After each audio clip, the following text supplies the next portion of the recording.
Good evening. Here is the world news from BGI TV Currents. First, the headlines. Tinubu seeks UK support on projects to transport Nigeria gas to Europe.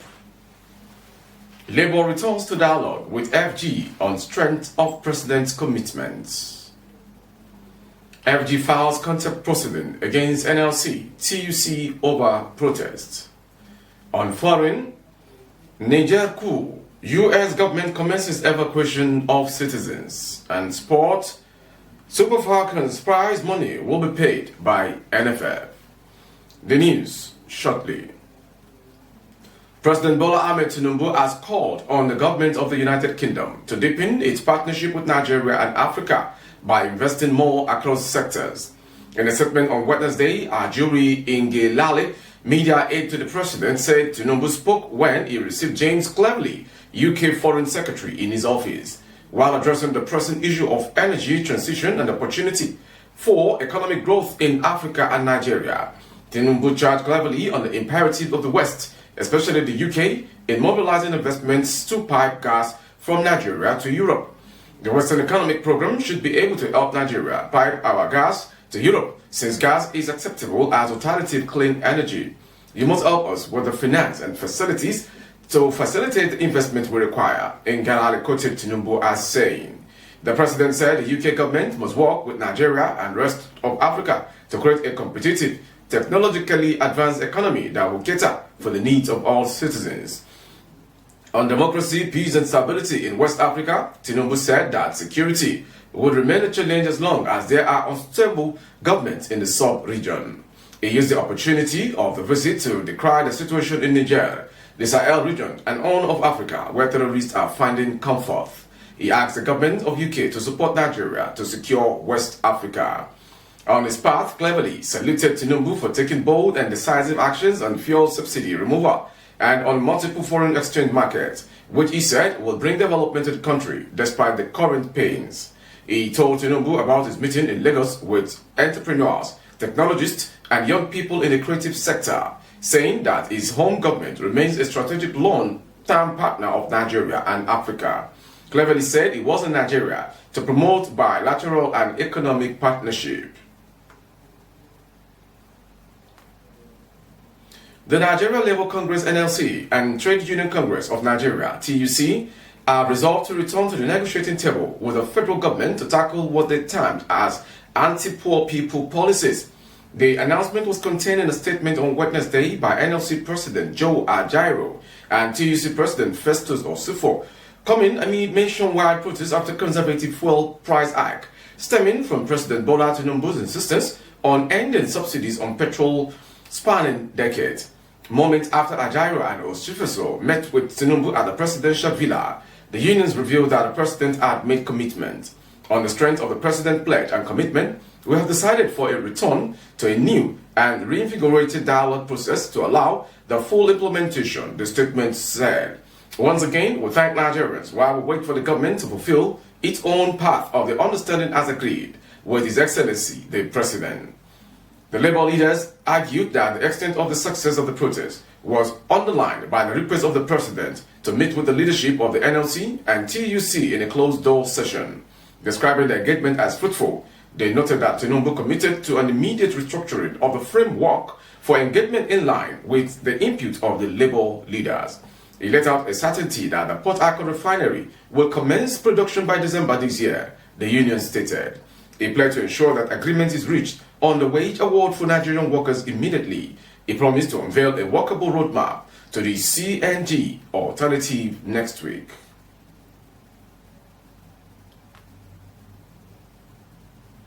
The federal government has dragged the Nigeria Labour Congress NLC and the Trade Union Congress TUC to court over alleged contempt of court for embarking on an industrial action against a June 5, 2023 ex parte order by the National Industrial Court.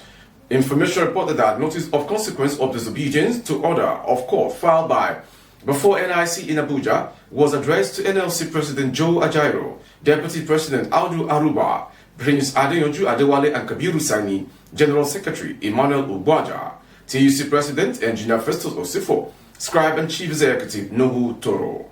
The FG also attached a copy of the expertise made by Justice Anue on June 5, 2023 to the notice of contempt proceeding forwarded to the NLC and TUC officials. The other reading part having therefore considered the totality of this application, I make the following orders. The defendant respondents are hereby restrained from embarking on the planned industrial action or strike of any nature pending the hearing and determination of the motion on notice dated June 5, 2023. It is ordered that the defendant respondent be immediately served with the originating processes in this suit, the motion on notice, and the order of this court hereby made. The motion on notice is hereby fixed for hearing for June 19, 2023. The hearing notices to that effect shall be served on the defendant respondent along with other processes.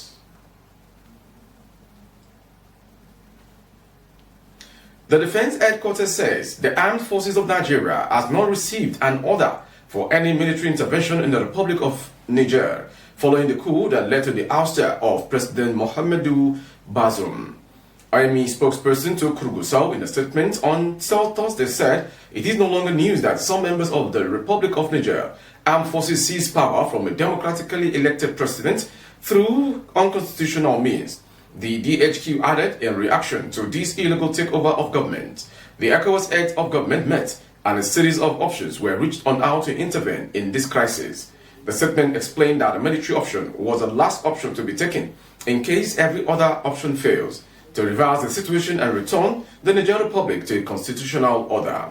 At the moment, the DHQ stated ECOWAS Committee of Chiefs of Defense staff is currently holding an extraordinary meeting in Abuja to discuss the political situation in the Republic of Niger and submit their plans to the Committee of Heads of States and Government of ECOWAS for consideration. It stressed that the Armed Forces of Nigeria cannot proceed on any operation in any of the member states of ECOWAS without a mandate from the authority of Heads of States and Governments. Former Governor Abdullahi Umar Ganduje has been appointed the National Chairman of All Progressive Congress APC. Ganduje was appointed the APC Chairman at the party's 12th National Executive Meeting Thursday in Abuja. The party's NEC also elected former Senator spokesman Ajibola Bashiru as the National Secretary. Ganduje, who promised to hit the ground running, thanked President Tinubu and promised that internal democracy would prevail in the party during his tenure. The ex-Kano governor pledged to ensure a scientific register of party members and pay the utmost attention to election management and conflict resolution.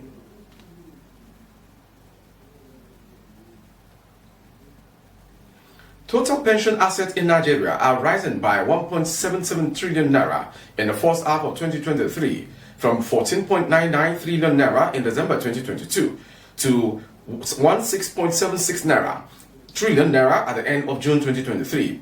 Membership also increased by 146,920 new contributors from 9.86 million members as of the end of 2022 to over 10 million members as of June 2023. The Director General, National Pension Commission, PENCOM, Mrs. Aisha Dahir Umar, made the revelations on Thursday in Lagos at the 2023 Journalists Conference organized by the Commission for Members of the Press covering pension matters. Dahir Umar, who was represented by Head of Corporate Communication, PENCOM, Mr. Abdulkadir Dahiru, further stated that the CPS has ensured that public and private sector workers can build retirement savings throughout their working lives, fostering financial security during their golden ages. The theme of this year's workshop is Transforming Service Delivery in Pension Industry, Strategies for Improving Efficiency and Customer Satisfaction. She said it reflects PENCOM's commitment to continuous service improvement in the pension industry so that contributors and retirees receive the best possible experience.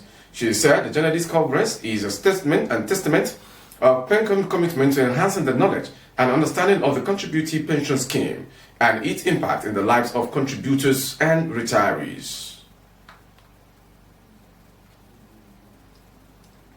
The Independent National Electoral Commission, INEC, on Wednesday told the Governorship Election Petition Tribunal sitting in Abeokuta Metropolis that a plethora of evidence before the panel were enough to defend the mandate of Governor Dapo Abiodun declined to call any witness. Recall that almost all witnesses called by the People's Democratic Party, PDP, across the state presented similar statements with substantial contradictory positions and established lies after being thoroughly cross-examined.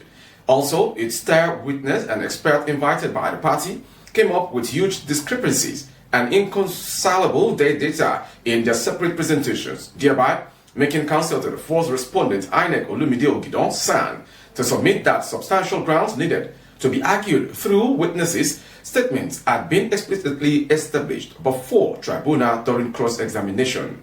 Ogidon therefore prayed the panel for the fourth respondent to close its case, that is, even as he solicited for more days to attend to issues surrounding the reply of the petitioners, citing experiences and exigencies at Presidential Election Tribunal in Abuja.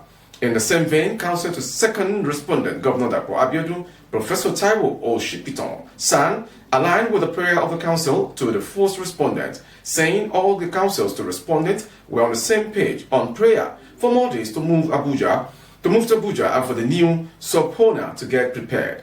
Also, counsel to third respondent, APC, Mr. Tayo Oyetibo San, restated before the panel a new application which had just been served on the petitioners and other respondents on the ground that the paragraph of the petitioners' reply and witnesses' statement on oath sought to be struck out, but introduced new facts tending to add to the content of the petition. He added that the paragraphs under review were highly prejudicial to the third respondent. According to him, the new allegations of facts pleaded in some paragraphs of the petitioner's reply raised issues which the third respondent could not have the opportunity to respond to. Meanwhile, counsel to the petitioners, Godi Uche San, in his response said, "We have been served with the application, but we shall vehemently oppose the application." The tribunal in its ruling said the adjournment became necessary despite the fact that it didn't want to prepare judgment in a hurry. It, however, adjourned the case till Friday, 4th August 2023. In case of those joining, you are watching the world news from BGI TV Current. Next to come. Two priests of St. Luke's Catholic Church, Gùnm Ward in Tapa, local government area of Niger State, Father Paul Sonogo and seminarian Melchior have been reportedly abducted by gunmen suspected to be bandits. Information gathered that the priests were kidnapped in the early hours of Thursday at their residence. Residents told that the kidnappers shot into the air for an hour before they whisked away the two priests. The Catholic Bishop of Minna, Most Reverend Father Dr. Martin Igwe Uzoku, in a message he sent to church members and shared with correspondents, said the two priests were pastoral workers at St. Luke's Catholic Church, Gùnm. Part of the message read, "On behalf of my auxiliary, Most Reverend Sylvester Luca Gope, the priest and religious of the Catholic Diocese of Minna, I request for your prayers for Father Paul Sonogo and seminarian Melchior, who were kidnapped by bandits in the early hours of Thursday, 3rd, 2023 of August, at the priest's residence at the Gùnm, Niger State. Father Paul Sonogo and seminarian Melchior are pastoral workers serving at St. Luke's Catholic Church, Gùnm, Niger State. We pray the Lord hears our prayers and bring them back in peace." When contacted, the Niger State Police Command spokesperson, SP Wasiu Abiodun, confirmed the incidents. To foreign story. The United States of America declared that it had ordered the temporary departure of non-emergency employees in Niger and their families. In a statement by Matthew Miller, a Department of State spokesperson, the U.S. said, given ongoing development in Niger and out of an abundance of caution, the Department of State is ordering the temporary departure of non-emergency U.S. government personnel and eligible family members from the U.S. Embassy in Niamey. The U.S. also updated its travel advisory, urging its citizens not to travel to the country. The statement also stressed that the U.S. has no higher priority than the safety and security of its citizens overseas, including U.S. government personnel serving abroad. Although the embassy in Niger remains open, it will only attend to limited and emergency services for U.S. citizens as routine consular services are suspended. Miller also stressed that the U.S. remains committed to its relationship with the people of Niger and Nigerian democracy. Reiterating the U.S. position on the coup, Miller declared that the U.S. rejects all efforts to overturn Niger's constitutional order and stand with the people of the country. The Economic Community of West African States, ECOWAS, the African Union, and other international partners in support of democratic governance and respect for the rule of law and human rights. Finally, sports. The chairman of the Nigeria Women's Football League, SH0T, has reiterated that the Nigeria Football Federation will still be responsible for the payment of 2023 Women's World Cup prize money for the Super Falcons. SH0T made this known on the backdrop of the report that FIFA will directly pay the Super Falcons player their money instead of the NFF. Recall that every player participating in the World Cup group stage will earn $30,000. The match bonuses will rise to $60,000 in the second round of the competition. However, SH0T in an interview with Lagos said that FIFA did not say it would pay the players directly, but then she stated that NFF will receive the funds from which to pay the Super Falcons. FIFA did not say it would pay the players directly, as the information reads. It says, working through the member association, working through your federations, we will pay you this money through the federations. FIFA will pay the federations the money, and the federation pays the players with the instruction. Everybody knows it is there in black and white, SH0T said. With that sports story, we've come to the end of today's world news from BGI TV Current. Before we go, some headlines. Tinubu seeks UK support on project to transport Nigerian gas to Europe. Labour returns to dialogue with FG on strength of president's commitments. FG files contempt proceeding against NLC, TUC over protest. And on foreign, Niger coup, US government commences evacuation of citizens. And on sport, Super Falcons prize money will be paid by NFF. For more updates of our broadcast on YouTube, our handle is BGI TV Current. Kindly subscribe and click on the notification bell. Select option all to access all of our broadcasts. On Facebook, Bagede Imo with Alawiye Adebayo. Please like and follow the page. For advertisement of your goods and services, coverage of events and functions, please dial the phone number streaming on your screen. Thank you for watching. I am Morire Rabila Lawal. Good evening.